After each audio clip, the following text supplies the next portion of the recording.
So, here we are once again, and the thing is that this time I actually have nothing prepared.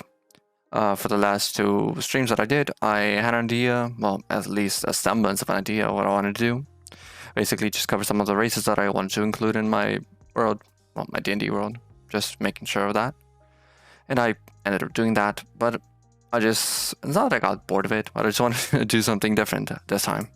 Just to spice it up a little bit, though this really isn't that kind of a spicy thing. It's just looking at something else when it comes to the Forgotten Realms. And this time I'm looking at something that I basically have no information about, which is the hell, well, in this case, hells within the D&D world on the Forgotten Realms.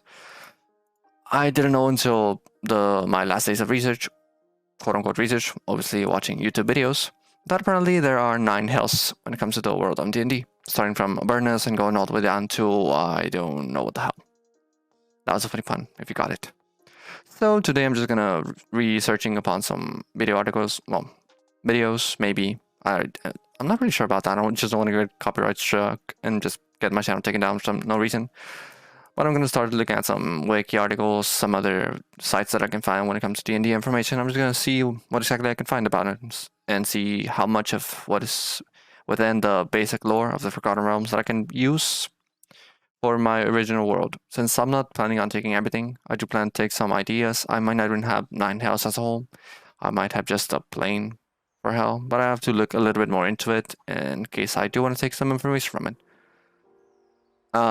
The thing is, last stream I did change a little of something. I did added some scenes where I can transition from the Word document to the page where I was looking at the information. I would include some things in case more people joined in for chat. I wanted maybe some, I don't know, random pop-ups that will happen every now and again. But well, there was 2 things. One, I got lazy, and the second one was I just didn't have time to do that since I've been kind of busy for the past couple of days. But either way, here I am. And sure, let me just start reading and looking at some things. So first of all, apparently in the Forgotten Realms, there are 9 hells.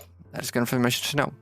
And I'm just going to be jumping from this web article to my Word document, and I'm going to take every now and again some things that I do find to be, well, important, basically. So 9 hells, that is something that I did have the basic information on, but I do not know more specifics. So that there are a total of 9 hells in the D&D world.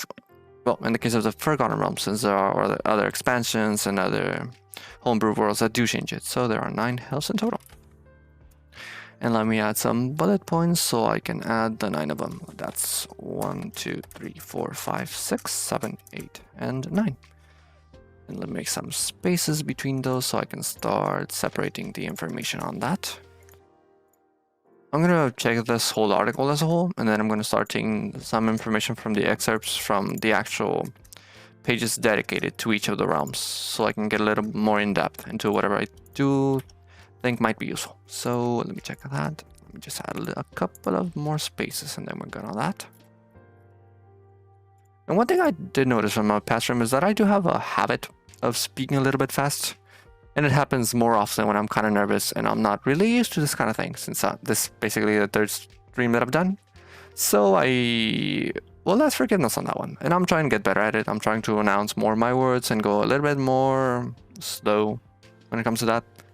It will hinder my way of speech a little bit, but I'll get used to it eventually. And I just want it to be more clear to whoever's watching, so they won't have to, well, struggle with it. I would say that's the best way to put it. So let me go. I made my spaces where I just forgot one. And here we go. Now let's go back to the article. So the 9 hells of Bator. How do you pronounce a double A? I'll just say Bator. Sometimes shortened to hell or house, and named Bator. So is there any what exactly is this? So just references to specific campaign settings. Okay, I'll look into that later. That's basically just information on the excerpts. Okay. How about that? That was my hiccups. And Inferno, and I suppose that should be the language of, yeah. So basically just the house as a whole. Let's see, that was the home of the devils and the plane that embodied lawful evil. So one of the How are you supposed to say those? It was alignments. Yeah, alignments. One of the alignments. Lawful evil, which is for the devils. It was a plane of sinister wickedness and institutional cruelty. Obviously, lawful, making it that. Its denizens organized into a strict caste system with a very rigid chain of command. Each of the 9 houses had its own physical laws or properties of matter, but all were inhospitable or deadly to outsiders. Let's see. From the boiling rivers of fluid in Avernus to the sheer crags of Nessus, a body'd be hard-pressed to find a place that sums up the cold cruelty of the multiverse more than Bator does. So basically, just to make a reference to myself, Bator would basically be hell. Okay, Namoto Sync. Sync. That's probably a silent H, so it's just probably Namoto Sin. Mortal Mage, and there's a reference to that. Although, okay, so let's see the contents that we'll have here. It's the cosmology, the geography, the trade, and then that's, I suppose, these are the 9 hells: Avernus, Dis, Minoris, Fulgathos, Stygia, Malbolge. So I just find this word funny. Malbolge. That's just a petty 7th grader joke. But Malbolge, my bulge. Sorry, I just find it funny. Maladomini, Cania, and Nessus. So then there's its inhabitants, the afterlife, the realms, and the appendix for all the information up top. Let's see, Nessus, the 9th house, so it should be at the very bottom. And hey, this is a good article. So that means it's probably somebody checked it. Okay, so basic information, yada yada yada. Demonym, it's but Debatorian, the natives, so it's the devils, the hellhounds, the night hacks, the nightmares, bone spears, Gothra. Let's see, from here on, I don't have much of an information on them. The Harnkin, I do know the Imps, the Malfins, Kythons, Rakshasas. Rakshasa from him. A few mortals. So the color pools are ruby. That's good to know. The tuning fork, I actually have no information on this, but sure. And then we have planar trades, the gator wheel, the world axis, and I'm not gonna really look into these. I think we're good with all of it. Let's see. This might be a little helpful. The shapes and sizes, 9 infinite layers. The gravity is normal. The time is normal. The morphic trait is divinely. Elemental energy, none but with exceptions, and the alignment, as we saw, lawful evil, the magic trade normal with special cases, the layers, which we'll get into later on. Okay, so first of all, I'm just gonna write all the information on just the names of the layers for now, and then I'll look into it later on. Let me see. I'll try to get this through real fast, since I'm sure many people do know what these are. Okay, so let's start with the first one, which will be the Avernus. Let's see, so that's Avernus. The second one, which is... I'm sorry, I'm having to flip between the pages, so this is going to be a little bit harder for me. But I just don't want to mix up with things on the stream. I just want to move it. Okay, the next one is this.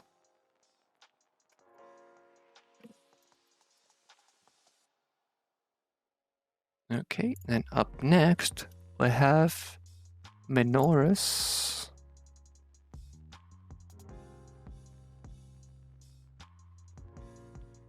Okay, after that, we have...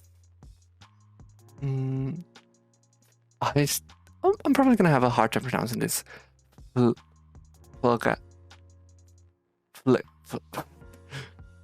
don't know, H's are just hard to pronounce in my case. Phlegato.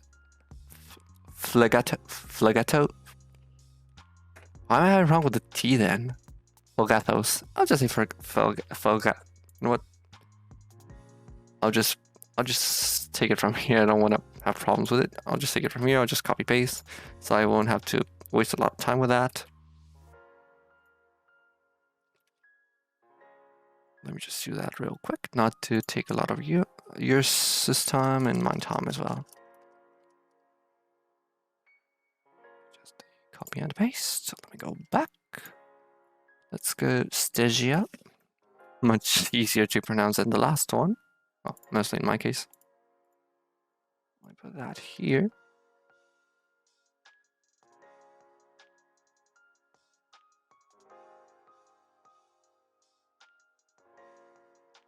Then my bulge.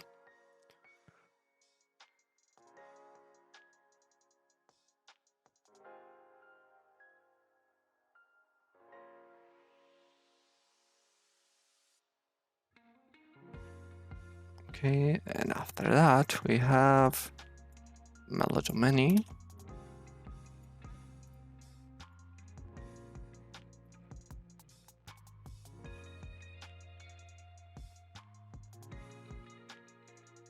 Then after that, it's Cania or Cania. I have a sense it's probably going to be Cania for some reason.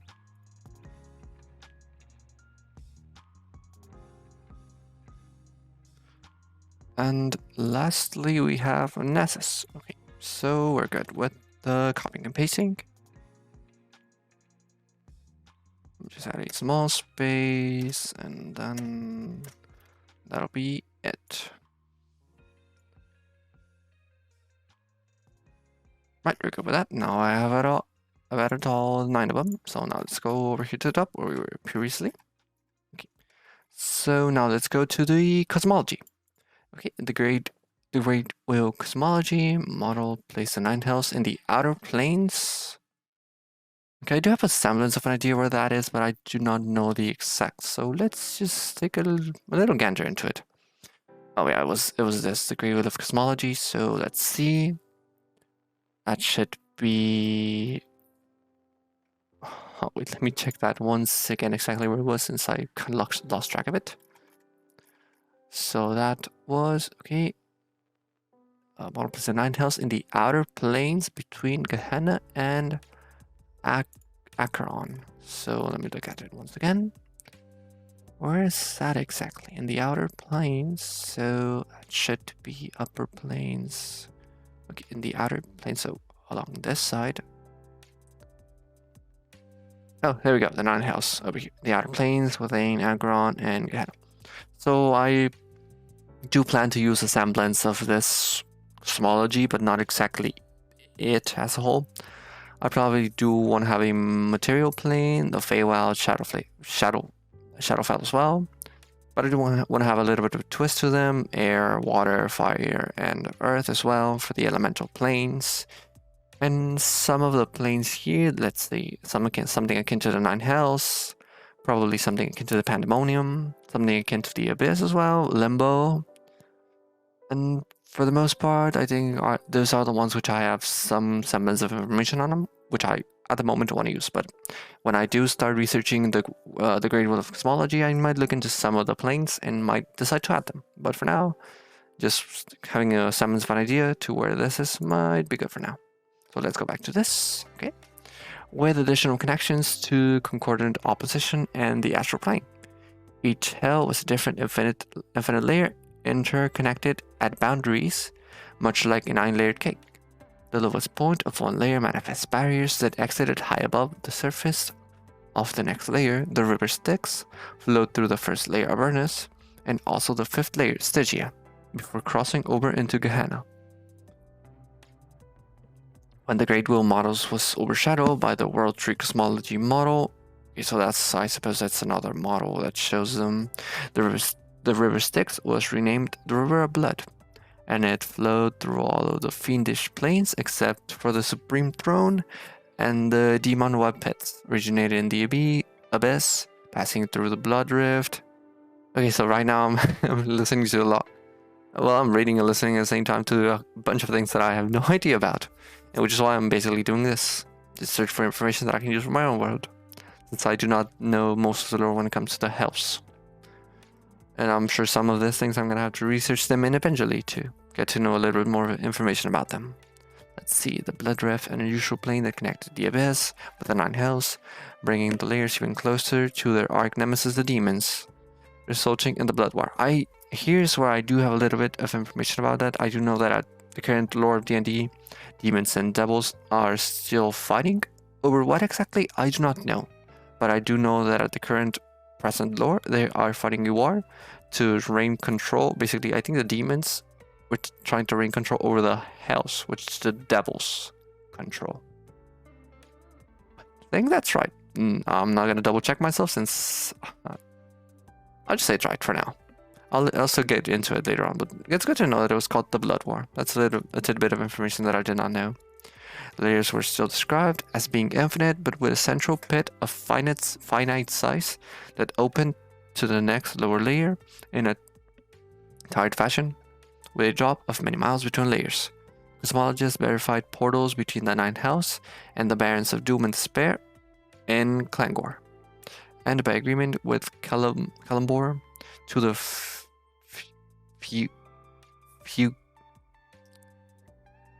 I was gonna say Fuge Plane. The Astral Plane connected all of the Fiendish planes to the Primal Material Plane, but not directly to each other.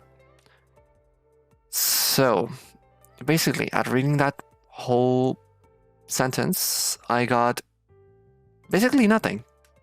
That pretty much left me as... So basically, there was another way to try and explain the cosmology of the house, having the river Styx being something that flowed through a variety of them, not just what was described in the first. There was the Avernus and Stygia, okay, and over to Gehenna. So it ended up being changed to the river of blood, and it passed through the blood rift.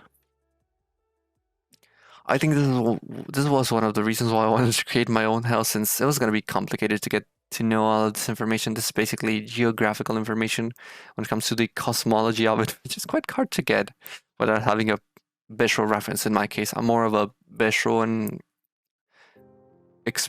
experiencing kind of learner, so it's kind of hard just to get out of reading it, but I'll sure get it eventually. Okay, so we are done with that. Let's go a little bit down. So after the spellblack, Asmodeus consumed the essence of the fallen Sooth, achieving, some say regaining, greater godhood, and ended the Blood War by casting the Abyss to the further depths of the eternal chaos.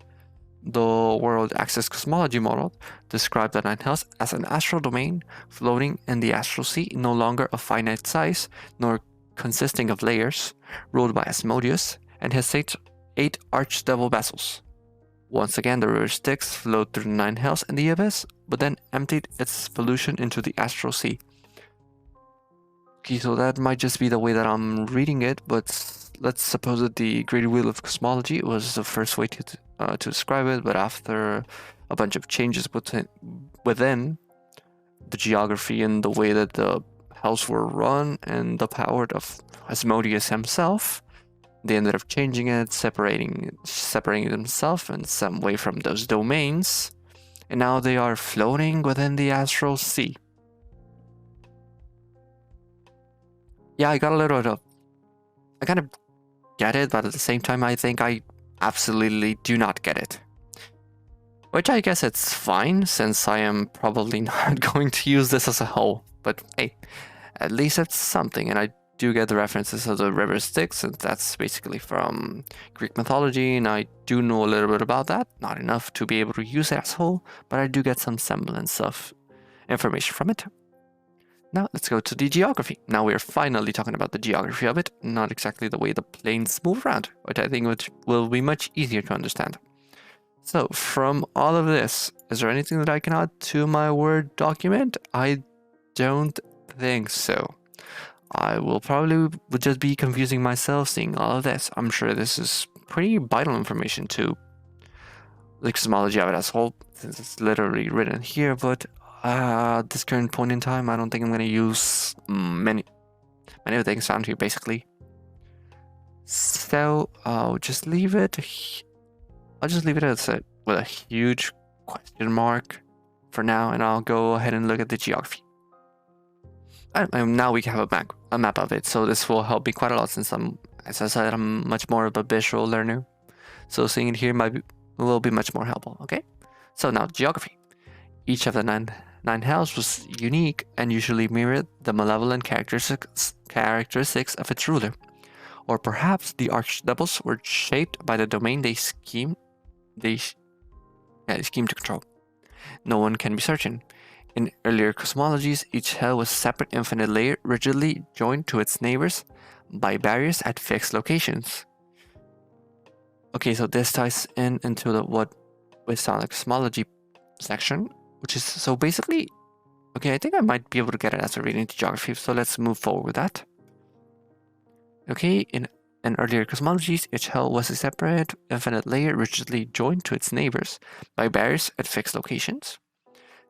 After the spell plague, the domains of the archdevils were described as territories, large but finite, or circles. So this is where, okay, so that's where you can start calling the hells the 9 circles of hell, basically, since they're already being described as circles. The relationship between layers and circles is not fully known. What follows are descriptions of the 9 hells reported by various cosmologists working under. Sorry about that.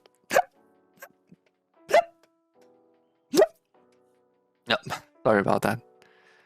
Just in case anybody here is actually watching and just thinking to themselves, what the fuck is that?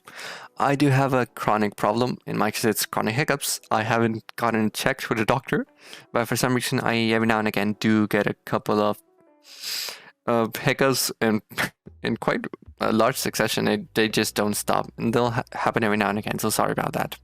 It might be a little bit distracting and much more when we're literally talking about hells and demons and all that, and just end up hitting a pretty funny hiccup every now and again. But I'm sorry for that, but we're just gonna have to continue with it. Okay, where was I? Actually lost my train of thought and where I was trading. Okay, here we go. After the spell plague, the domains of the archdevils were described as territories, large but finite. Okay, no, I already did read this. Okay. What follows are descriptions of the 9 hells reported by various cosmologists working under different cosmological models gathered, collated, and summarized. Okay, let me just check it. There's cosmology. Okay. Okay, so basically, okay, so this might just be a way within the canon of the D&D world, in this case of the Forgotten Realms, how they separate their quote-unquote ideas of what the hells would look like. This might just be the case of how people basically thought once that the earth was flat, and that maybe, well, and others at some point in time just thought that you could literally fall off the edge of the world.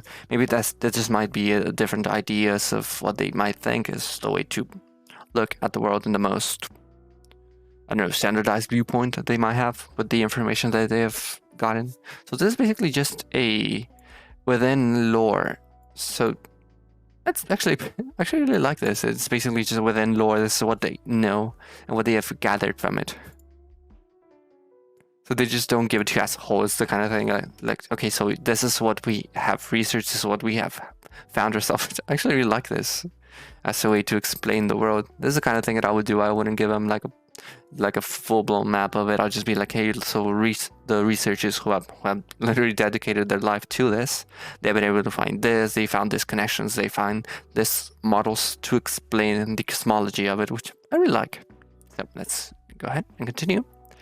Okay, and summarize. Trade. Inhabitants of the 9 hells produce goods exported across the plains, including the planar city of Dor Sigil. I'll just check this real quick, but this is probably something that I'm gonna have to check later on. Sigil, pronounced Sigil. Okay, so it's Sigil, also known as the Cage and City of Doors, the City of Secrets. A city floating in the center of the Outlands, self-proclaimed center of the multiverse, and okay, so this is basically more information on. It's not exactly. It doesn't seem to be a plane, but I do not know where. This is basically just the. Okay, so this is the Outlands. You know what? I'm just gonna go into a big rabbit hole. I'm just gonna keep looking at more things. I'm gonna have to concentrate on the 9 hells for now, and I'll look into that later on. I'm probably not gonna look into it right now. So where was that? Okay, green Bator ore and steel smelted from it. From it was mined in Burness. Another notable export was Bator's own whiskey. Oh, so they're known for the whiskey. That's unexpected. It was pleasantly smelling, steaming hot drink that resembled boiling gold flow. I'll just look into this real quick. It was given to a certain type of waste product. Oh. Huh.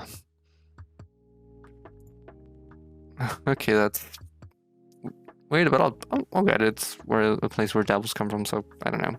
This might just be normal to them. When consumed, it burned one's stomach with sweet pain. Very few mortals could stomach even a single shot. I don't know. I just find it funny. I don't know. It might be even funny if that's once again a 7th grade joke, because it might just be funny if it's just all urine. I don't know. I just find it funny. It's reminding devils drinking your urine. It's just funny to me. Okay, now let's go to the Avernus, and this is where we're going to start. And this is probably when I'm going to take the greater part of the information that I'm going to take from my world, since it's literally talking about the specifics. Well, in this case, not exactly the specifics, since these are excerpts taken from a main article, which I might look into later if I don't find enough useful information within these. So let's start with Avernus. The first circle of hell was also the topmost, because astral travelers would emerge from color pools on this layer, and reaching the next circle required descending to the lower depths to breach a barrier to this. According to the Great Will cosmology model, this layer was also connected by portals to Acheron, Gehenna, and concordant opposition. By the World Tree cosmology model, portals connected Avernus to Clangor, the Barrens of Doom and Despair, and the Blood Rift via the River of Blood. It was believed at the time that some of the archdukes mentioned portals to the realms of Bane, Lobitor, and Talona. I suppose from what I know, Bane is one of the gods, so I suppose these two are gods as well. Yeah, there we go. The Black Lord. There we go. Faerunian god, tyrannical oppression, terror, and hate, known as Faerun. Sure. Okay, so I did know a little bit of information about Bane. About Lobitor, I have nothing. The Maiden of Pain, sure. And Talona, which is the Lady of Poison. All a good bunch of things that you probably shouldn't get close to. In the case of my world, I'm probably not going to use the same gods that are base Faerun for the Forgotten Realms. I'm probably going to make my own gods, so I'm not going to look too deep into them. I will take them in mind for inspiration if I do want to make I would say pantheons or realms akin to those that they own, but I'll look into that later as well. Okay, but the ownership and location of these portals was unknown.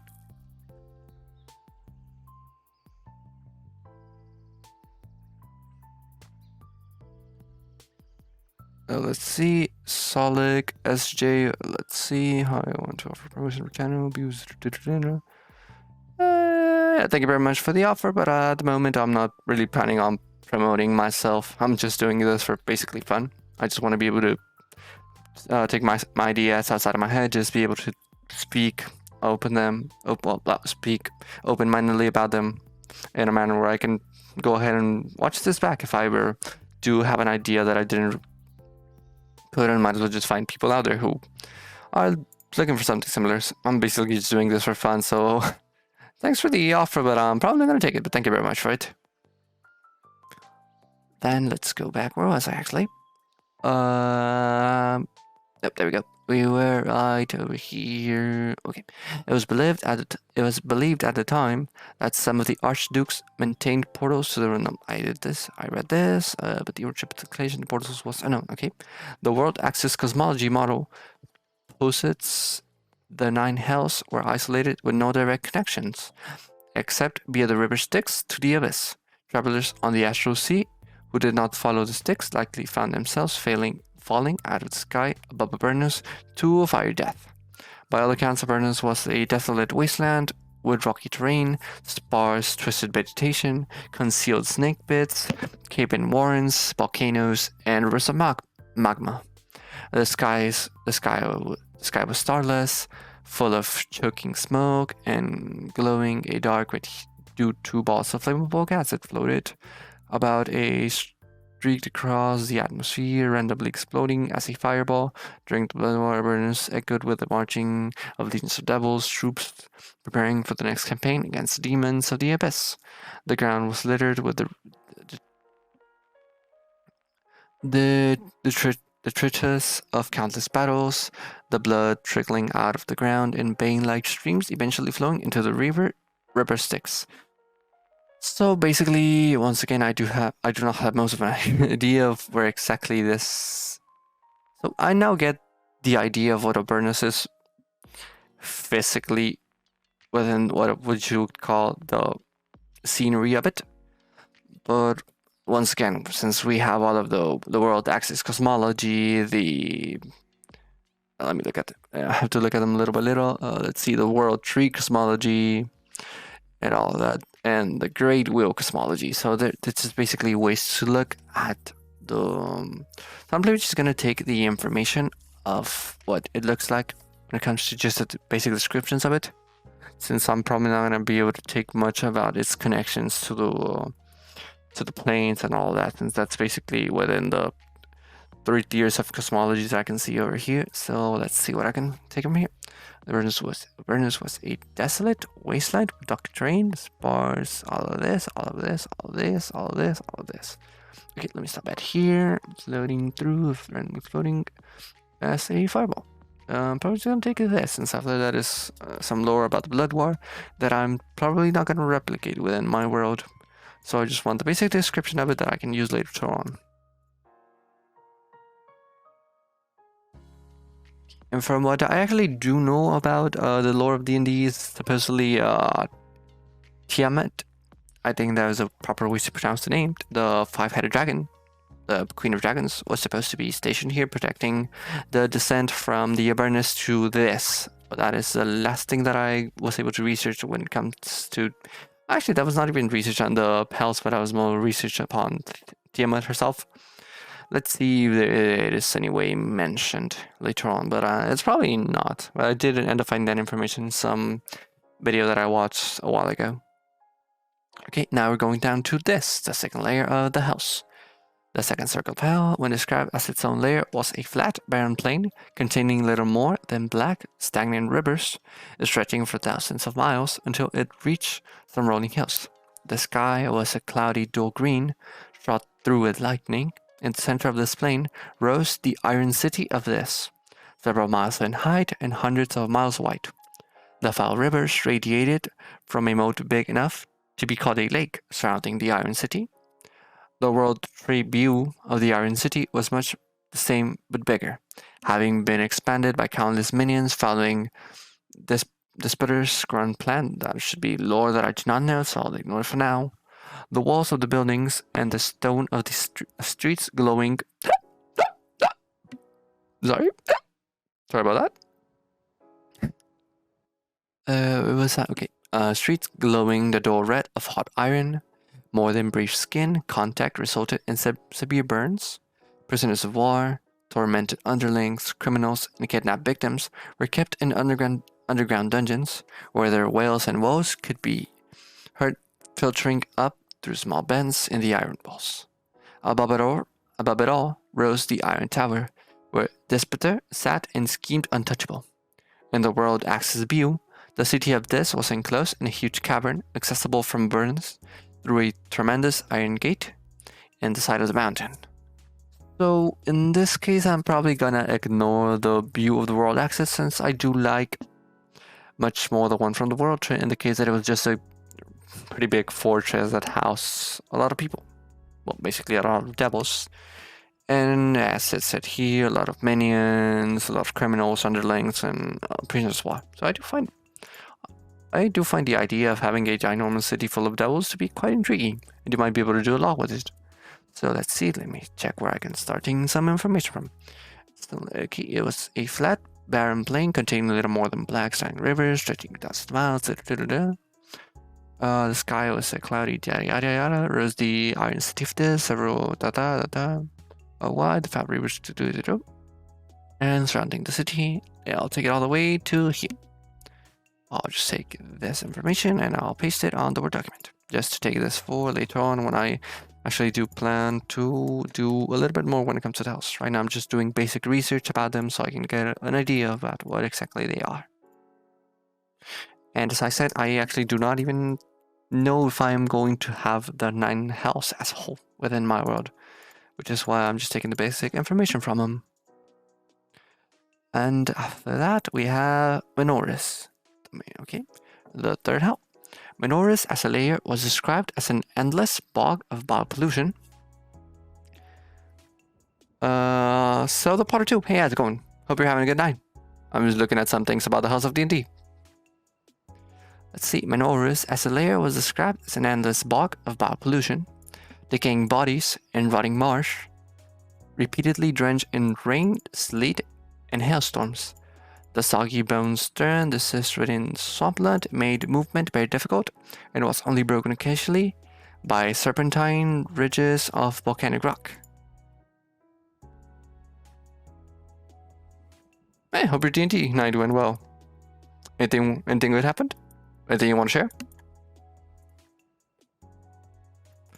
Let's see. Nameless creatures, even the devils, feared inhabited the swamp. Okay.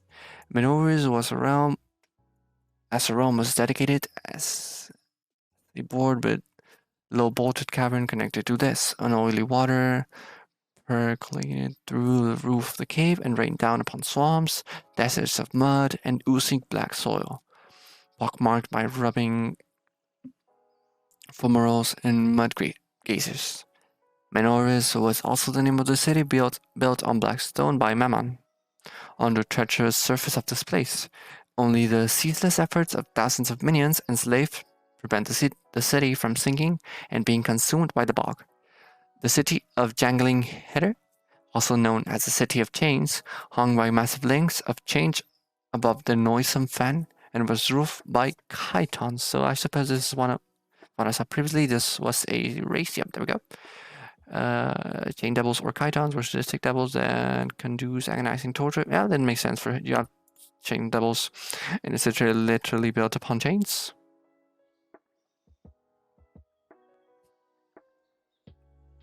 Let's see, it did. Because of my homebrew putting extra stuff on my weapon, I roll 18d6 on sneak attack on a crit. So 18, okay, on a crit, that makes, what level are you to be able to do 18d6? I know it's homebrew, but what level are you for you to be able to add that much sneak attack to it?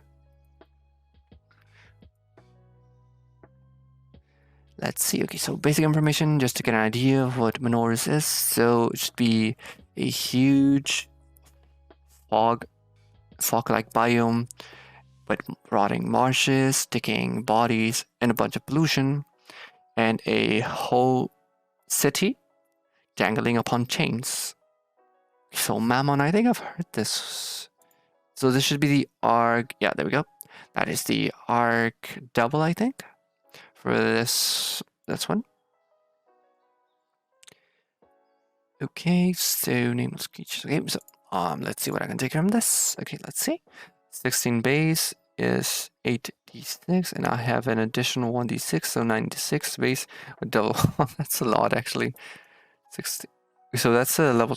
Is that level 16, just to make sure? So I've actually, me myself, I've never played a campaign where I'm that high of a level. I think the most I've been able to reach before everything just stagnates and we just say, you know what, let's play another low level campaign. I know it was around level 12, so I'm probably never going to see anybody with that much sneak attack.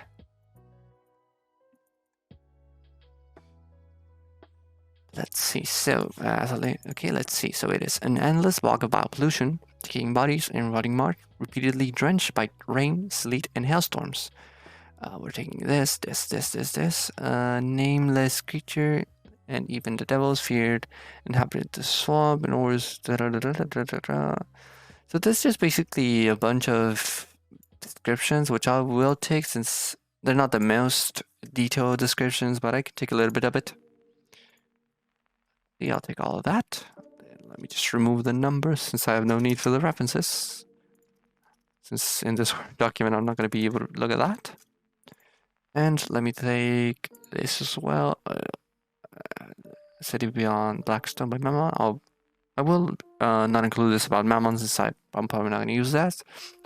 Okay, only the ceaseless efforts of thousands of minions, and the city of the Jagged Hitter, also known as the City of Chains. Yep. Actually, I have no idea about the information on the Chitons, which is not a race that I knew, and I do not have that yet on the document in which I have the races that I want to have in my world, but I'll look into them later on. I'll just add a small little note on the document so that I can research them later on. Since for now I don't want to get derailed quite a lot searching for things that are in the 9 realms that I'm looking at right now. Rogues, they do massive damage, and at high enough level are hard to kill. Yeah, I did research that. I did get to see a little bit. At high levels on rogue, you get a I don't know the exact names of the abilities, but I do know you get something that halves your damage. Then you do get something that makes it easier to dodge. I think, let's see, it was around, yeah, level 6. I don't know, I think it was 14, 15, 16, where you get another ability that makes it easier to dodge. I don't know the exact names, but I do know that at higher levels, rogues are really hard to kill. But it does make sense that they are a little bit hard to kill since they are kind of squishy. And when you can deal that much damage, I think it's worth it. Let's see, so I think we'll go with that. Now let's go to... Once again, I'm going to have difficulty saying this out loud, but let's just go with Phlegethos. I'm not going to pronounce the name again, but I just quote me on that I did end up saying it once. The fourth circle was the hell that most resembled the stereotype of a fiery world of eternal damnation, filled with active volcanoes, rivers of liquid fire, molten rock, ash hills, smoking pits, unbearable heat, all racked by tremors and earthquakes. Even the air seemed aflamed, and thus, yes, was considered to be fire dominant. In the world axis view, Phlegethos, oh, I actually kind of said it correctly, was a cavern several miles below Minoris, where burning lava poured out of fissures in the ceiling. The city of Abermach was the seat of power in this realm, built on hardened magma, obsidian, and crystal, and the caldera of extinct volcano, which provided visitors some protection from the elemental environment found throughout the rest of the plane. Let's see, so you don't really get much information about this plane. It's basically just what you would expect when you see hell. So basically active volcanoes, rivers of liquid fire, molten rock, ash, smoke, an unbearable heat. There's no information about who exactly lives here or what exactly about that. But yeah, sure, let's see what I can take from here. I'm probably gonna have to look the main article for this one since there's not really much information about it.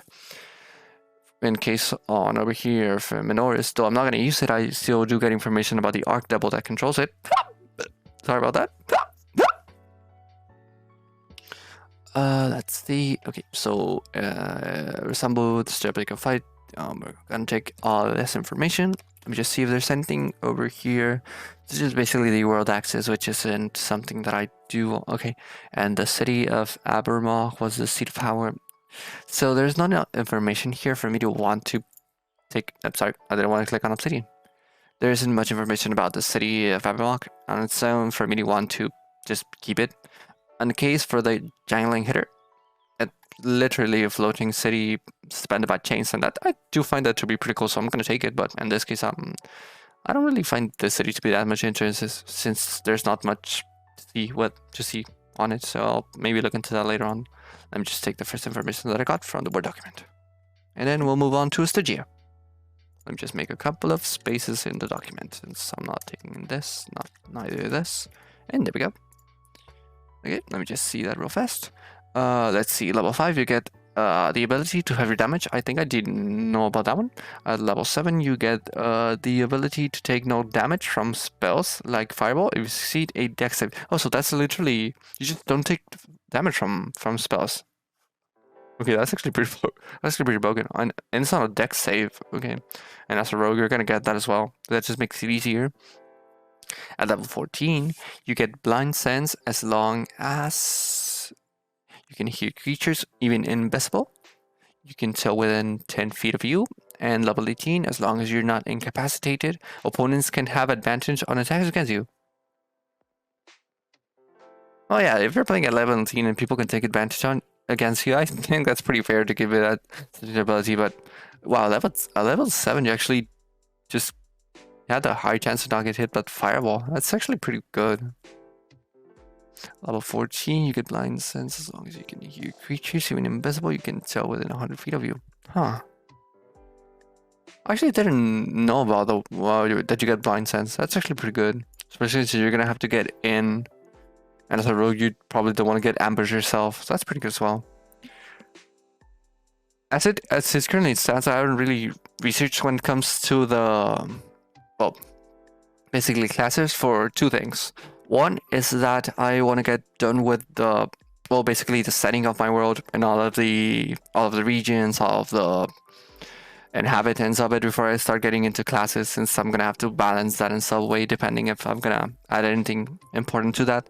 And the other thing is that I do know that 1D&D is gonna come out on, I think it was about, they said it was gonna be, well, right now there is some information about it and they're taking surveys and all that, but I do know that it's gonna come by 2014, and I don't want to be building my whole world around 5e, knowing that maybe 1D&D will be able to accommodate the things that I want to do with my world much more. So I'm probably just not, I'm gonna look surface level at classes, and then I'm gonna start doing much more information, well, much more with them when the information of 1D&D comes out.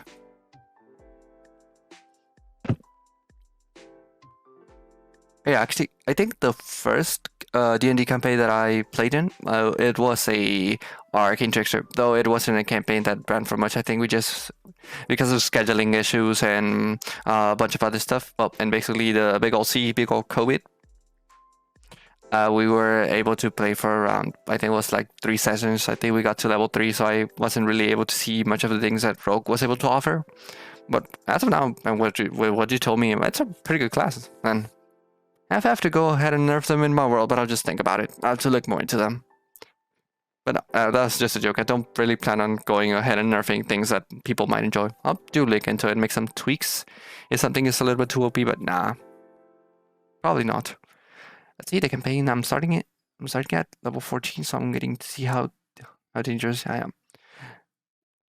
What exactly is your campaign that you have to start at a level that high? From what I usually know, people just basically just start from level 1. It's quite uncommon from what I've known for people to play high level campaigns if they get bored. But if you're starting from high level, then that makes sense. I'm just gonna get a little bit more of an idea of what exactly you're playing if you start at level 14.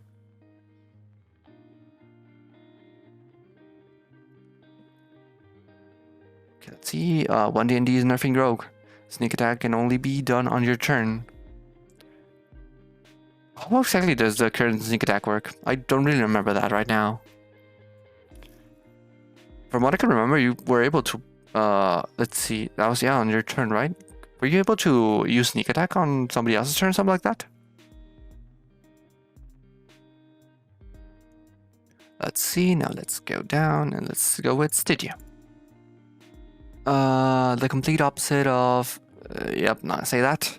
Stygia was either a bottomless ocean covered by an ice sheet, up to 3 miles, 4.8 kilometers thick, or a frozen sea salted with huge icebergs, buried in caverns several miles below this, and hundreds of miles away from fiery Felgathos. Depending on which cosmological model was in vogue at the time. According to the Great Wheel and World Tree models, the river Styx cut across the ice, forming a channel. The older model also suggested that the Styx supported small but hardy plants and mosses, which after millennia of decay of this vegetation resulted in swampy areas along the banks of rivers. A few floating islands were the only non-frozen ground in Stygia. Their peaks wreathed in lightning issuing from the coal black sky. Where lightning struck, a strange phenomenon called cold fire erupted. White flames of extreme cold that burned for a short time and then disappeared without a trace. The great city of Tantalin was built upon one of the islands, and the curb of the swampy Styx. or perhaps on a giant ice floe.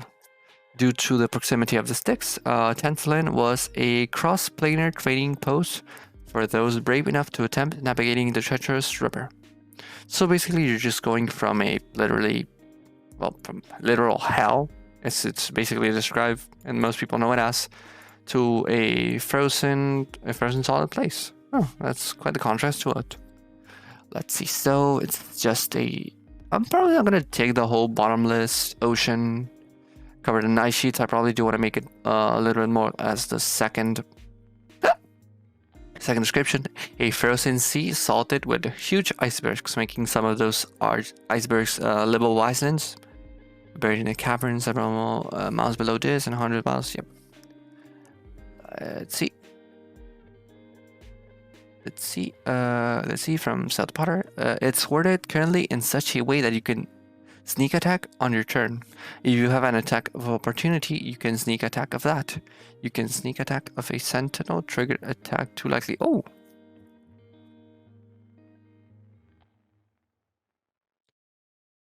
Okay, so that's how it's worded currently. Okay, so what you just wrote for me, it's that that is within base 5e, right? What you just wrote? Just to make sure, since from what I can see, that's basically, if you say that's how they nerfed it, that's, well, in the way I see it, that's above, but if that is within the current 5e, then yeah, so, okay, so that is, okay, that's base 5e, yeah, just to make sure. Okay, so you can use it as, okay, so a sentinel trigger, yep, okay, sneak attack off of that. I actually didn't know that you had the opportunity to do it on a opportunity attack, well, attack of opportunity, or a sentinel. It's another thing that once your turn. Is it really that common that you might be able to get it out of a sentinel trigger? I mean, either way, well, in my case, I probably wouldn't, I don't know, well, if we were maybe something akin to a fighter, well, let's see, you multi-class within fighter rogue, you might have the opportunity to pull off sentinel. I don't know, in my case, I probably wouldn't build a rogue with a sentinel feat. That might just be me. I just see how it might be useful for you to be able, but either way, that just puts you in danger if you do end up stopping them for a triggered attack with sentinel. I'm trying to wrap my head around it, but I think you can find more of an opportunity. Well, that just sounds redundant, but you can get more of an opportunity if it's from an attack of opportunity rather than using the sentinel trigger for that. Well, that might just be me kind of thing.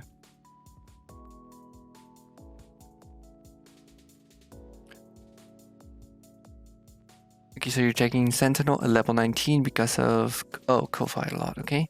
And also I can ride on medium creature shoulders, okay. Okay, in that case that might, oh yeah, you might be able to dodge most of your attacks here. Okay, co-fighting on that one. You can ride on medium creatures. Well, that might just be between the leeway of the DM, because it's usually, from what I've known, most DMs don't just, well, unless it's maybe like a centaur or something like that, they usually just flat out don't let you ride other creatures. What is your class? Just well, not your class, your race. That might be where the leeway comes, when you can actually where you might be able to ride medium creatures like that.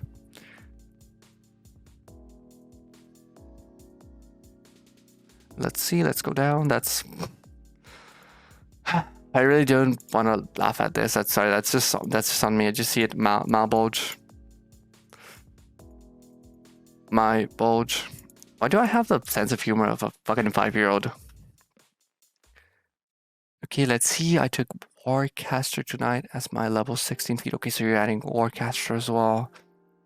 Okay, that makes, yeah, okay, that makes sense why you might want to keep it like that. In case you have Warcaster and you can trigger the Sentinel, you might be able to get the attack there if anybody tries to do something, as well as the attack of opportunity if the mage tries to run away. And that's actually a pretty good combo. Okay, where was I? Lost track of myself again. Okay, yeah, my bulge. Okay, let's see. This is a significant disagreement between cosmologies on the nature of the sixth circle of hell. Okay, so once again, we're going with the cosmologies, where they do not even know exactly what is what, but I'll see what I can take from this that I want to use in my world. Let's see.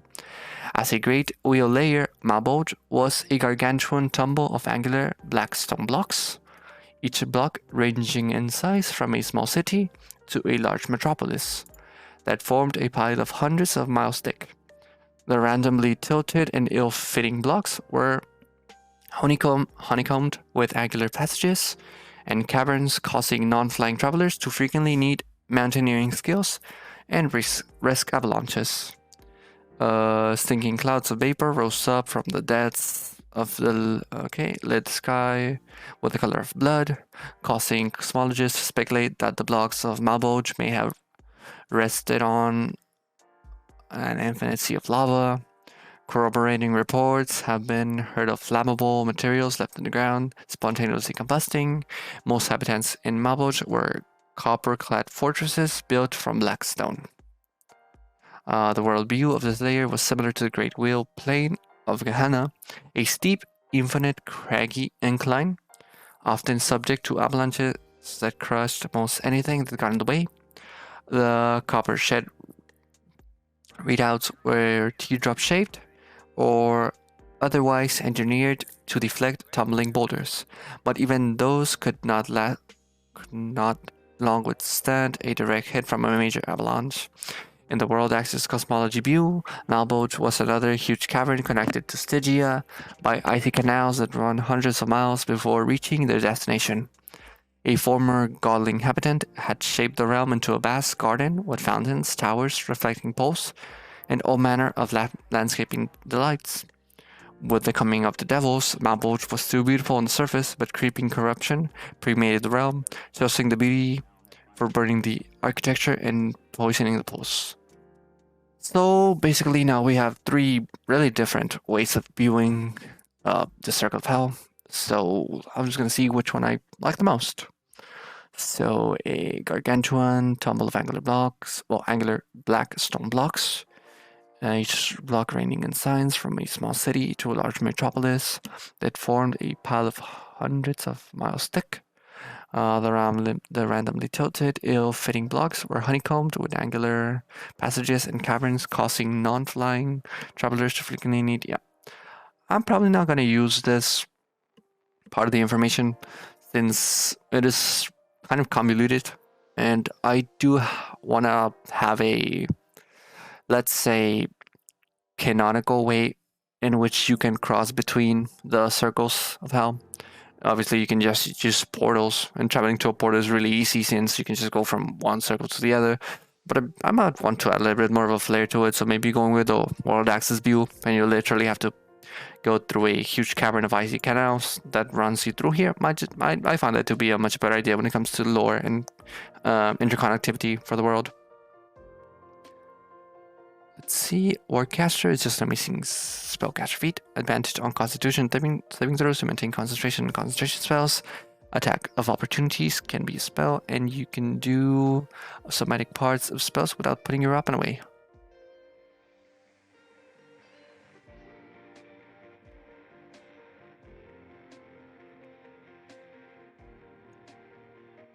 Actually, oh yeah, seeing I kind of forgot the fact that you actually were an Arcane Tracer, so having Warcaster might be really useful as well, yeah.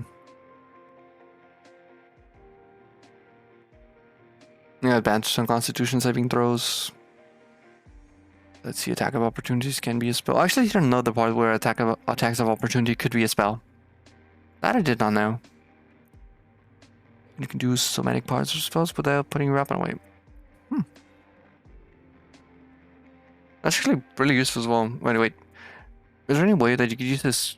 No, you have to use your wait. Oh yeah. You have to use your weapon, your like on-hand weapon to be able to use attacks of opportunity. Wait, no, not attack of opportunity. Sorry. Okay, we just talked about it and I forgot about it. It was sorry. I'm thinking about a bunch of things right now. It was Wait, let me just go back in the messages and I will see it real quick. I'm feeling stupid right now for not being able to remember that. It was, let's see, where is that actually? Let me just look at it.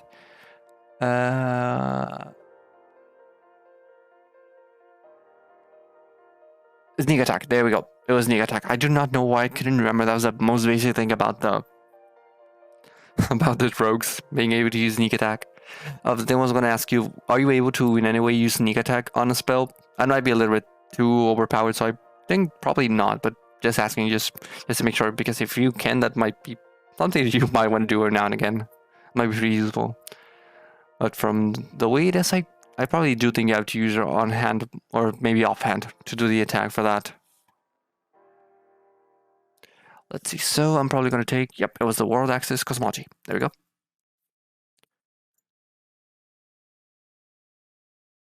Oh, you can actually, oh yeah, Booming Blade made sense.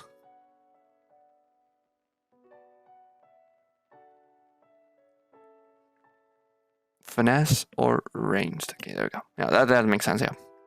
So let me just take this. Okay, let's see, I'm gonna take it from. Okay, a huge cavern connected to Stygia by icy canals around. Yep.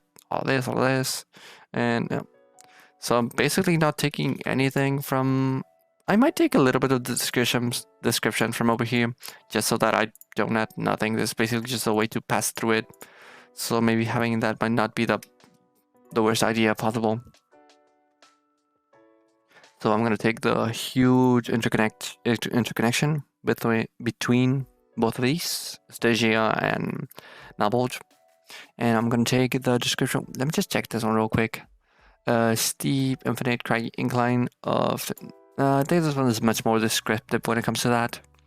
Let's see, a gargantuan tumble of. Yep. I'll take all of this, and there we go. I'll take all of this. Wait, actually, I might be able to take this as well. So basically, I'm just taking everything that I myself said that I was not going to take, but I'll take it either way. I'll dissect it a little bit more when I'm looking back on the other notes that I have for this. And I will take the information that I do think might be more worth it.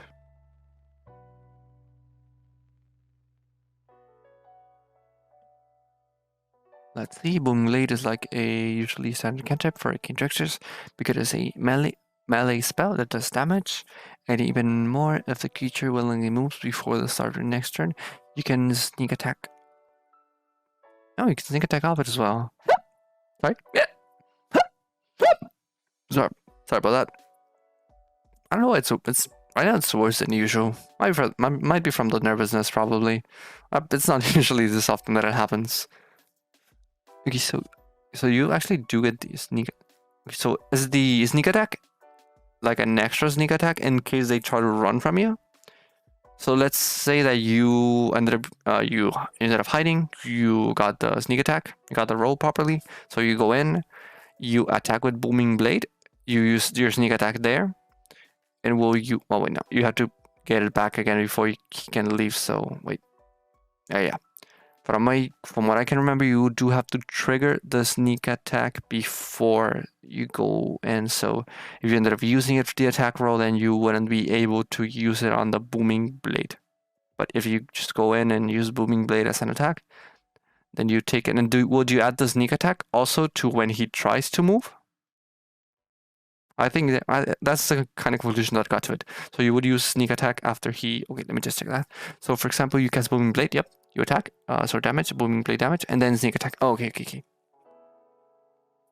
Okay, so just on the main attack, yeah, that makes sense. Because I was thinking, imagine if you could add sneak attack after, like, say, if he tries to run, or maybe somebody cast a sort of fear, and you make him, and they make him run away from your party as a whole.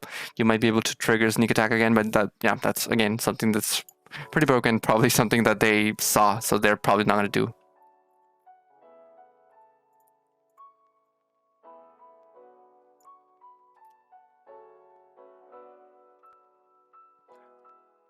Wait, now that I'm looking at the document, I think I ended up missing adding the, except from Stygia. I did not add anything to the Word document from Stygia. So let me just look into this real quick since I forgot to add what I was going to add to it. Let's see, frozen, sea salted by, yep, let me just add this. Yep, me take this. And then there's another piece of information that I did want to add. So let me just look into that as well. I could have forgotten to add the information for this. That was on me. Oops, I clicked something else.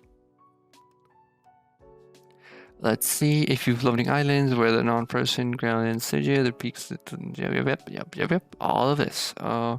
The great city of Tantalin, which, yep, not interested in that. I'll probably end up adding another kind of city here just to make it, basically just make it worth to be there. We're gonna go ahead and jump all the way into the 5th circle of hell. Might as well have something that is worth it to have there. There we go. Let me just remove this. And now we are going on to Maldomini, here we go. Okay, and once again, we have the Great Wheel Cosmology. See, the view of the 7th circle of hell described it as having vapor-polluted skies, similar to Malbolge, but the surface was solid. The post-spell plague view described Maldomini as a colossal maze of passages each several miles across that eventually led to Cania. I still don't know if it's Cania or Cania, but I do have the inkling that it's probably going to be Cania. Eventually led to Cania, Malbolge, and Nessus. All 3 models agreed that the 7th hell was filled with ruins of old cities, stagnant rivers, exhausted and abandoned quarries and strip mines, stone aqueducts and lava canals, decaying fortresses, swarms of biting flies, and black pools of ichor that erupted from the ground. The Lord of the 7th was never satisfied with the construction of his capital, and repeatedly built and abandoned city after city. The largest and most beautiful was Malagard, a sprawling metropolis, place, fortress, archaeology. Okay, that's a lot of sentence for it. With a myriad of black towers linked by a tangled web of bridges and walkways. Malagard was rumored to contain 1 million rooms and to cap unequally complex dungeon labyrinth. Okay, so this is basically the one that has the labyrinth. So this is the kind of place where you could do a lot of things, basically just having a quote-unquote Minotaur's labyrinth, but making it maybe like 1,000 times better, since you literally might be able to try to be running from one of the Archdukes of Hell while you're in here. That's just me making ideas of the kind of thing that I might be able to run here. And let me see what I can add from here. So, did I describe it as having so having blue sky symbols. This is just for continuity, so I am going to add it since it's not adding much, but it is a nice little detail to have to connect it to Malbolge. So let me add that. Now let me make a space on that, and let's continue here. It's a colossal. Okay. A colossal maze passages through miles across the yeah, probably not this part exactly. It does mention the mazes, but it's not the part that I wanted to take. Okay, so here we go. Models. Okay, it was filled with this. Yep, there we go. So this is where it mentions the labyrinth as a whole, not just the maze. So I'm gonna take that, and let me paste that here. Let me make a space, since now we're going to Cania, however it's pronounced. I'll look into that later, since I do have to find a way to pronounce these things properly, since I just don't want to be changing how I pronounce them every now and again. Oh, another cold climate. Let's see. The only spell that all arcane tricksters have is Mage Hand. Yeah, makes sense. It's a pretty useful spell after all. It comes as part of the subclass, but at level 13 you can use the Mage Hand to distract and get advantage on opponents. This is pretty funny that you can use the Mage Hands, since usually it should count as its own action to be able to use it during combat for anything. So being able to use it for a second function is pretty cool. And at level 13, which is pretty nice, it's not that high of a level. Let's see, both pre and post spell plague cosmologies agree that Cania was a bitterly cold dominant realm of solid ice mountains, titanic, unnaturally fast-moving glaciers, and continuous snowfall that made Stygia seem balmy by comparison. Okay, so this is like Stygia, just much more colder, a much more harsher climate. Okay, unprotected travelers were exposed to temperatures of Negative 60 Fahrenheit. Okay, that's a lot. But on the positive side, there were a few creatures that haunted United Ways. That makes sense.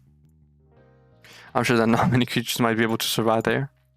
Let's see. Earlier lore described the great citadel Mephistar as being constructed of iron, but later reports say the Lord of the Eight's fortress, the palace, was made of ice.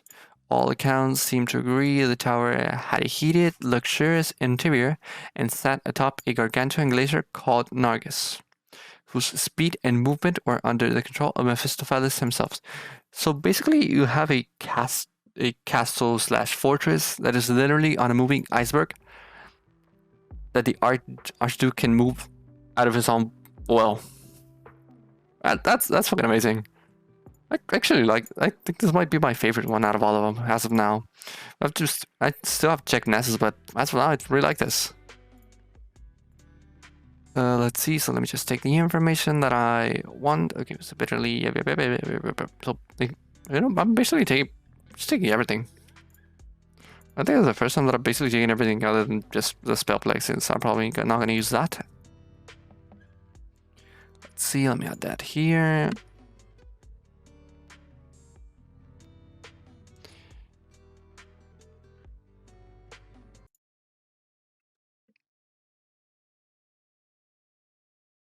I think I might have just noticed something, but I think I had the well, I don't know if anyone heard this, but I think I had the sound for the BGM coming out twice. I hope that wasn't. Well, that shouldn't have been a problem since I did have it low, but I just hope it wasn't a problem and might have just sounded really shitty. I just literally just noted that I have two. Let's see. Let me just. I said it. Oh yeah, no, it was open, so I just had two sources for the music. Hope that was not disturbing anybody. I was checking some things for sound in case I did want to check some videos out about the information of the details, but I just saw that I've been going at this for an hour and almost an hour and a half, and I haven't even checked anything other than this page of information. So let me just remove a couple of extra things that I copied, which I'm not going to need. And now let me just remove this, make one more space, and now we are on to Nessus, the final one out of all of them. Let's see, it's a great spell. If you want to open something that's possibly trapped or dealing with traps without dumping yourself out. Actually, I've used this before. In the campaign that I'm currently playing in, there were a couple of masks that were hanging on a wall. Pretty suspicious masks. If you have 3 masks that are pretty scary looking and just see them. There's a friend of mine who was about to grab them. I was like, okay, you know what? Just move back a little bit and I'll do this myself. And in case they were cursed or anything like that, I was prepared if anything was cursed, since I did have a couple of spells for that, but I just ended up using my mage hand and grabbed it and nothing happened, just in case something happened. And yeah, we ended up going out of the dungeon, and we did find out that they were cursed. I think you might have been able to touch them, but if you put them on, the curses were pretty bad. I think one of them was that you would go on a hungry frenzy, when every time you would find somebody from your species, you would try to eat them, and if you ate them, you got a plus something to one of your modifiers. I don't remember, but at the same time, you were able to get corrupted, and there was a lot of things about those masks. A good thing I got them, since I'm sure the rest of my party would have. They probably wouldn't have thought a second time. They would have just put it on. Got on me for being responsible that one time where it was worth it. Okay, and now we are on to Nessus. So this is the final one. Then we're moving on to inhabitants and all other things other than that. Okay, let's see Nessus. So the ninth and deepest hell was a land of extremes in the Great Wheel View. Regions of cold as Kanya, volcanoes like Vogethos, a lake of ice, a flaming forest, sheer cliffs, fire winds, and a citadel even larger than Ken Oin in Hades. So that's another one of the realms in which I have no information about. So later on, Ken Oin became a part of the Abyss. I know nothing about the lore on this, so I'm just going to ignore that. The worldview did not contradict the description of Nessus, but focused more on the blasted and torn landscape out of which rose Melshim, the citadel of hell. It was said that Melshim could hold millions of devils within its mountainous edifice. from the lowest warrens deep in the trench to the soaring spires miles above the tortured plain. The world axis model agreed that a progression of rifts, pits, and chasms led down and down, forming a vertical maze hundreds of miles deep that contained great cities, fiendish armies, and the mighty fortress of the overlord Asmodeus. Sorry? Okay, so basically, this is pretty much the end game of the Nine Hells. This is basically the place where the overlord Asmodeus can be found. And what I want to take from here, it might be a good idea to have a... Sorry? Sorry about that. It might be a good idea to have a little bit of everything when it comes to maybe having a small place within the realm that represents the other house. Just like where it says here, you can see a little bit about the region, something called Laconia, some volcanoes like over here. I'm not gonna say that name. Lake of Ice and a bunch of other things. Let's see. Should I? Yeah, let's see. Land of Extremes. Okay, let me jump regions. Yep. I'm gonna take all of this. I'm not gonna put exactly the information on the citadel largest, since I'm sure that is not something that should really be out of question, considering that this is the place where the overlord of the health can be found. So I think you might be able to, well, how should I even say this? You're sure that there's going to be a huge ass citadel over here, considering that this is where he reigns over everything. So that is something that you don't really have to think about. It's pretty much stated, just knowing where you are. Let's see. So what else can I take? Yep. No. Okay. It was this. It was said that machine control moons of devils, nope, not this. Agreed that okay. Yep. There we go. A progression of rifts, pits, and chasms that down and down, forming a vertical maze hundreds of miles deep to the contain great cities. Finnish armies. Yep. There we go.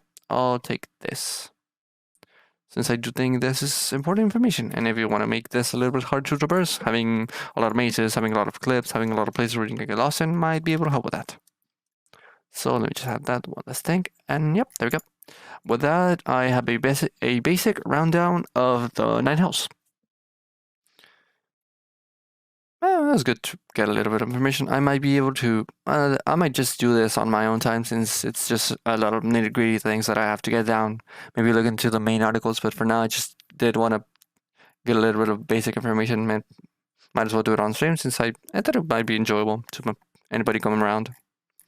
So now, let's see. Now let's go to the inhabitants, afterlife, and everything else over there. Let me just see.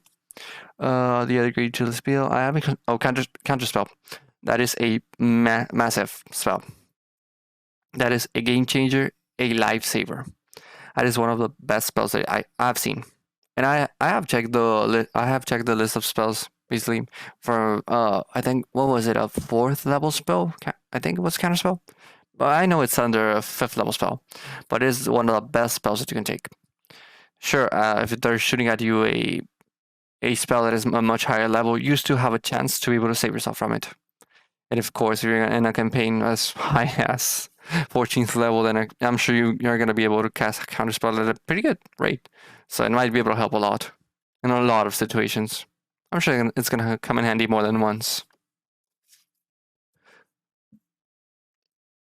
Let's see. So now, sorry, I'm just going to search a little bit. You might be able to hear 1 or 2 bones crack, and that's just part of me. Sorry you had to hear that.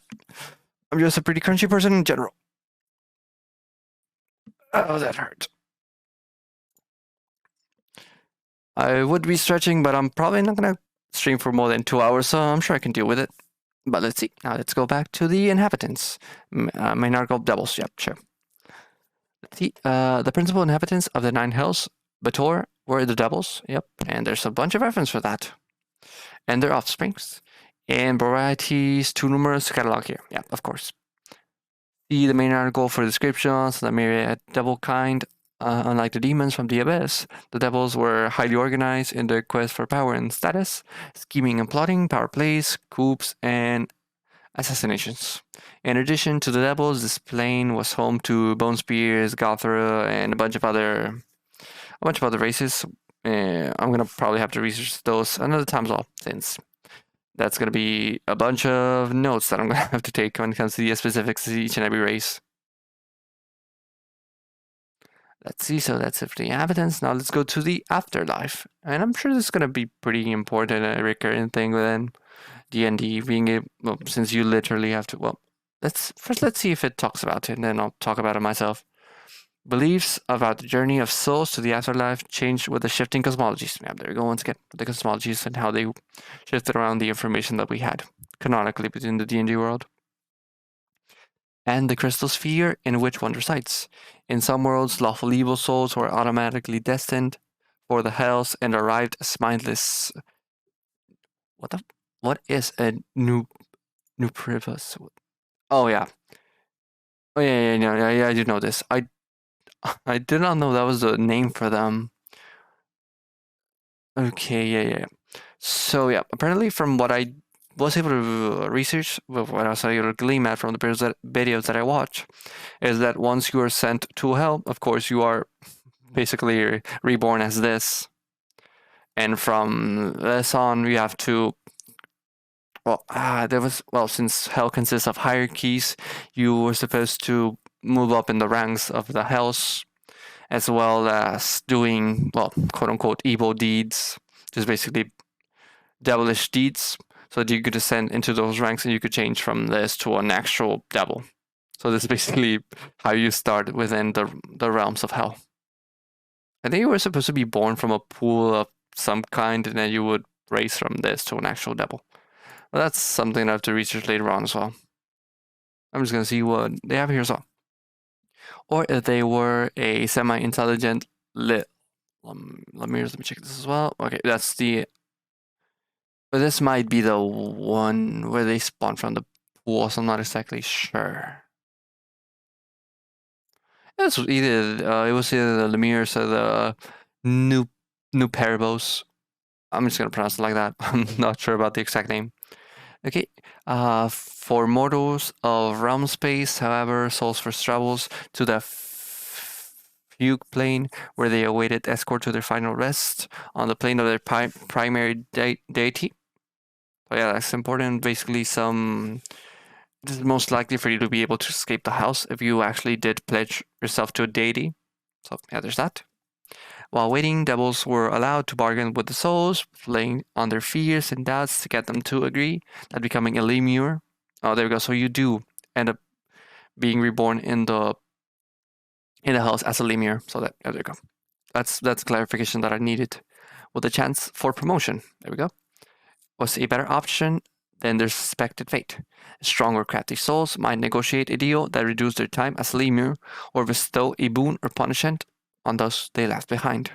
After the spell plague, Shar reshaped. Who exactly is Shar? I suppose this should be a deity. Yep, that's a deity. I'm gonna look into that tonight. Let me go down since that just put me all the way up. There we go. From what I do remember, I think Shar was one of the deities that was responsible for how the world was created. Apparently, she had a sister. I'm not really sure on the lore on that. I do have an inkling of what it should be, but I do not remember it. Reshaped the plane of shadow, enfolded in what death energy did, not to get absorbed into the elemental chaos, and created the Shadowfell.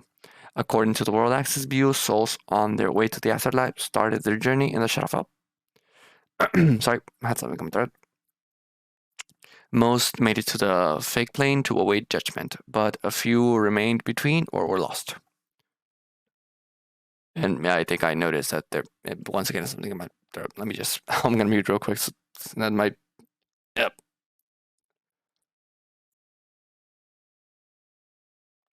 Sorry, I had to clear my throat. And I suppose that was not going to be really enjoyable. That was going to be kind of loud, so I just muted myself for a moment.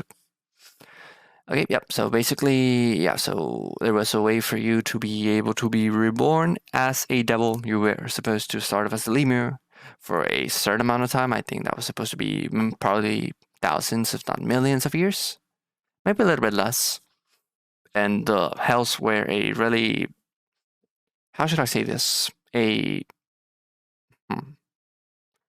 promotion-based society. I guess that's the best way to put it, where you were able to rank up as a demon, and you were able also to rank down and go back to being a lemur or being a low, quote-unquote, low-level devil. And as much as you continue with your devilish deeds, you were able to ascend and be promoted. There was a lot of other information about that, but that's just basic information that I do not know exactly. Well, I do know some of that off the top of my head, so I have no intention of writing it. But I just wanted to explain that if, in case anybody if anybody did not know that. Okay, and so that's basically all of that in case of the afterlife. So let's go down.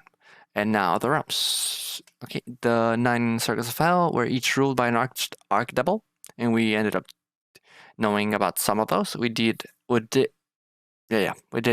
the name of Asmodeus.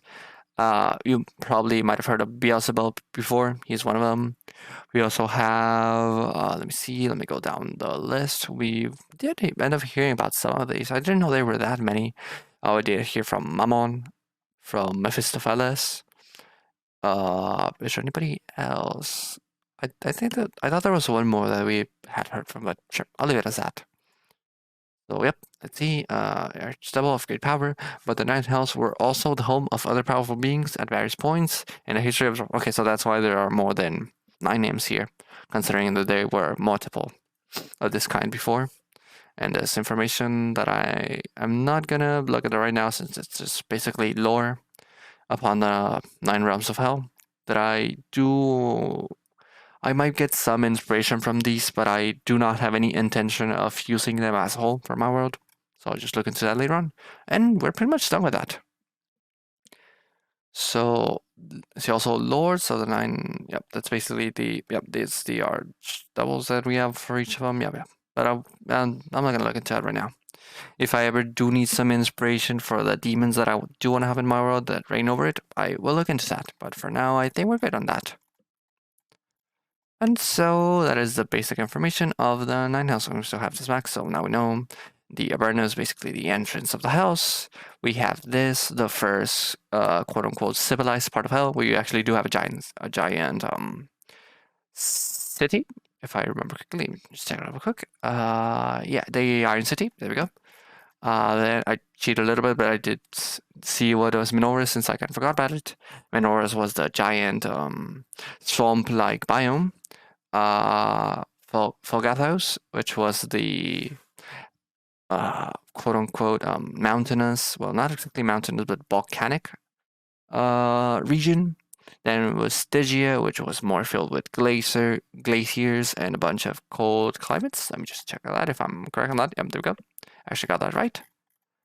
Then we have Mabolch, which was fuck, I forgot about this one. The lower you go, the harder it's going to be for me to remember. Let me just check that real quick. Just to get a reminder of myself. On my boat, yep. It was a honeycombed bunch of black stones, eerie metropolis, yep.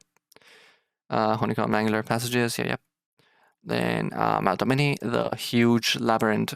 That's basically just a huge labyrinth. That's the way I remember it. Then we have Kenya, the one that is actually filled with basically the coldest climate out of all of them. And then we get down to Nessus, which is basically just a fortress of the Overlord Asmodeus. Yeah, I suppose that is a pretty good way to remember most of them. So it's basically a huge fortress, a shit ton of ice, a labyrinth, a long space with a lot of fucking avalanches, with a bunch of ruined architecture, the not so cold place, the one that literally resembles hell, the swamp-like biome, the first city of hell, and the entrance of hell. So, yep. I think I got the basic gist out of all of them, and I'm sure I can use a lot of that for my world. So, yeah, I think it was quite worth it for me. And I hope it was worth it for anybody here. And I'm probably gonna call it a night right here, since I actually didn't have much of an idea of what I was gonna do today. I just kind of jumped the gun on it. I did know that I wanted to search for some information about the 9 hells, but I did not know exactly where I was gonna get that information from, how long I was gonna take on it. but I do think an hour and a half is pretty good for that. So, oh yeah, one last thing. So the Potter, sorry, I forgot to read the last question. It was, it's a great anti-spellcaster spell. Yep, it is in my opinion, the best anti-spellcaster spell. Basically, you can literally say, yeah, no, you. Whenever they try to cast a spell on you, there are a bunch of other ways that you might be able to, let's say, just negate a spell. You might be able to just cast silence if you preemptively know they're going to cast a spell in case there's a verbal component, or you might just be able to use. I was about to say Shadow Step, but that's not the spell. What was it called? It was. I was going to say Shadow Sneak as well. It's not that either. There was one spell where you could just use a bonus action to just teleport somewhere else, where you had review on it, and you could just pretty much teleport out of a window. There's a bunch of other, but I do think, in case, on my personal opinion, I do think that counterspell is one of the best spells out there. Or you might as well just cast away so they can't cast a spell anymore. That's a good counterspell as well. Other than the fact that that is a 9th level spell that you're not going to be able to cast anytime soon. Or, well, you're on we're almost level 19, so Arcane Trust, then you're not able to. But hey, one of your party members might be able to cast away a spell. In case, yeah, a Wish spell is literally the best counterspell you have. But I think I'm gonna call it a night with that. Thank you everybody who jumped by. And yeah, that's pretty much it. I hope you enjoyed me rambling about a bunch of shit that when it comes to the house. And I hope this was the least bit, I'm not gonna say educational, but I guess in a sense it kind of was educational. I don't know I don't know if you want to go talk to your family, your parents, your lover, and you're gonna be like, hey, I just found this information about the nine circles of hell. Me myself, I've done that before, so I'm not gonna judge if you do that. But hey, that's on you. I myself don't have any problem just going out with a special summon saying, hey, you know what, I just learned about the 9 circles of hell, and the first one, there's a fucking huge ass dragon that has 5 heads and all that, so yeah. You do you. But I'm just gonna say this once again, thank you to everybody for being here, and I'm gonna call it a night, so I hope you all enjoyed it. Thank you for being here, and I still don't have a way to end my streams, nor to start them. But, ladies and gentlemen, thank you for being here, and see you later on, I guess, if you enjoyed this and you want to drop by. See y'all. Have a good night.